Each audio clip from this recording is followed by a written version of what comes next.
Okay, let's continue our review for the unit exam. And so in our previous segments, we have talked about motion and how to describe it. Now we want to talk about why is the motion happening in the first place. And so we're going to begin with lesson number 2, which is on Newton's first law of motion. So this is going to be chapter 2 out of your textbook. So let's begin by talking about the history of the description of motion and why does it occur. And so we go all the way back to the time of the ancient Greeks. So a guy by the name of Aristotle, who lived about 300 BC, said that there were two kinds of motion. You had the motion that would occur in outer space, so heavenly motion, such as a planet going around a star, and the ancient Greeks thought that all of those kinds of motions were perfect. Then you had the kind of motion that would occur on Earth, and that was unstable and imperfect. Then Aristotle said that on Earth there were two kinds of motion. You had up and down motion, and then you had sideways motion. So Aristotle said that the reason why things moved up and down was because it was trying to return back to where it came from.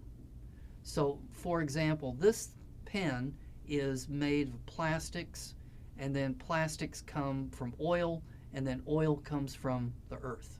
So therefore, if I drop it, if I let it go, you see that it falls down because the plastic is trying to get back to the ground. Okay, that's completely, utterly wrong, but it was the best that they could come up with. Then you've got horizontal motion.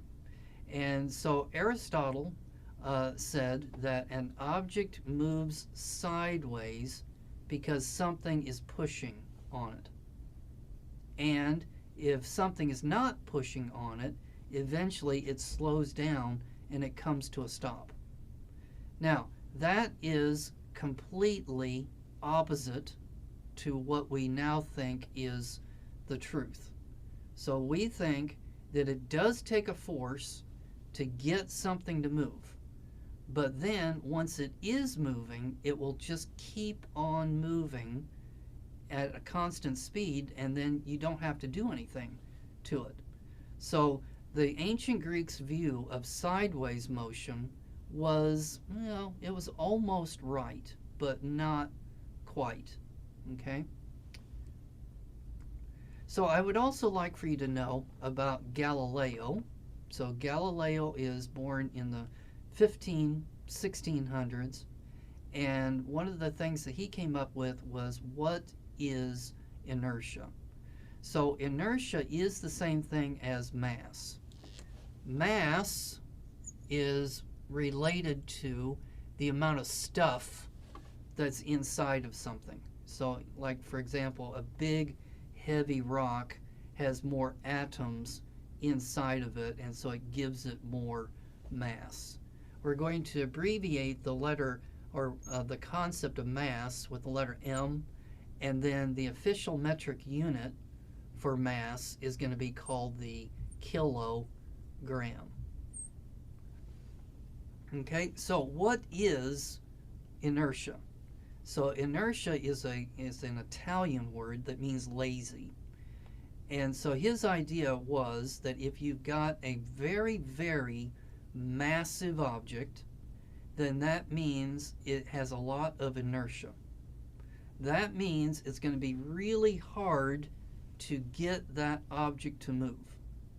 But once it is moving, it's going to be really, really hard to stop it from moving. So that's the concept of inertia. And in the picture there, it shows that a large rock is going to have a large amount of inertia. It's going to have a large amount of mass.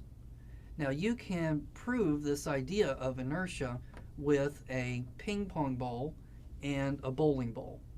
Okay, so if you take a ping pong ball, put it on the table, you should notice it's really easy to get it to move and then to change its direction.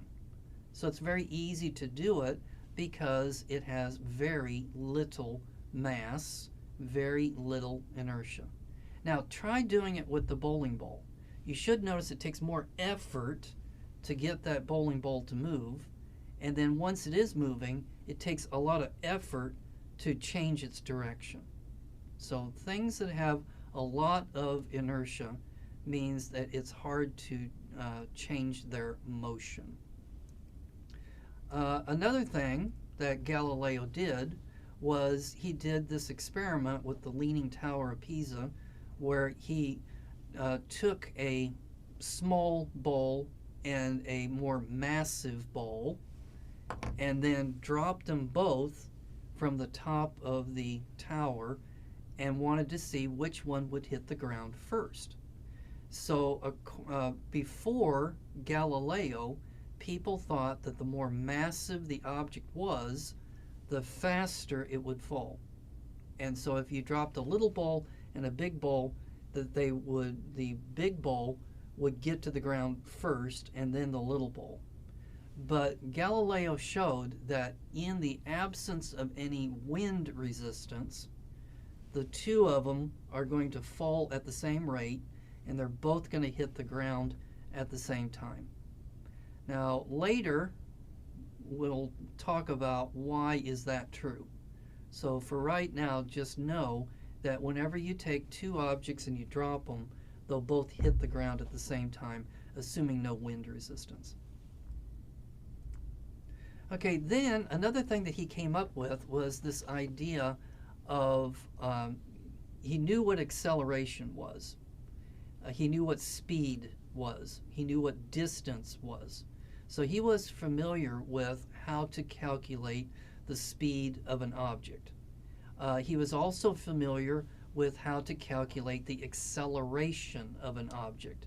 And so the way that he did that was he had a ramp, and then the ball went down the ramp, and then at periodic places it would ring a bell. So there were bells along this so that he would know when the ball got there, because it would ring the bell. And then he was able to time it using his pulse. And so he was able to calculate the acceleration of the ball as it went down the ramp. Another thing that he was able to measure was taking a ball, and it would roll down a ramp, and then it would roll sideways, and then he designed another ramp so that it would then go up the ramp. So he would release the ball from here, it would go down the ramp, it would roll sideways, and then he noticed that it would almost come up to the same height. Not quite. So not quite, because it loses a little energy, which we're going to talk about in a future lesson. But it almost goes up to the same height. And then what he did was he built another ramp over here, but it was more shallow. And he noticed that the ball would roll down, roll over here, roll up, and again it would come up to the same height.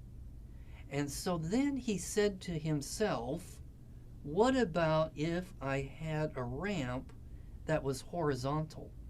So you see, here's a steep ramp, here is a one that's not so steep, and then he imagined a ramp that was horizontal. And what he wanted to know was how far would this ball roll? And he speculated that this ball would go forever at a constant speed. And so that is in keeping with Newton's first law of motion, that once you get something moving, so it's being accelerated due to gravity right here, and then it's not being accelerated as it's going sideways, theoretically, if there's no friction, it's going to roll forever and ever. Okay, let's take a break, and when we come back, we'll talk about what exactly is a force.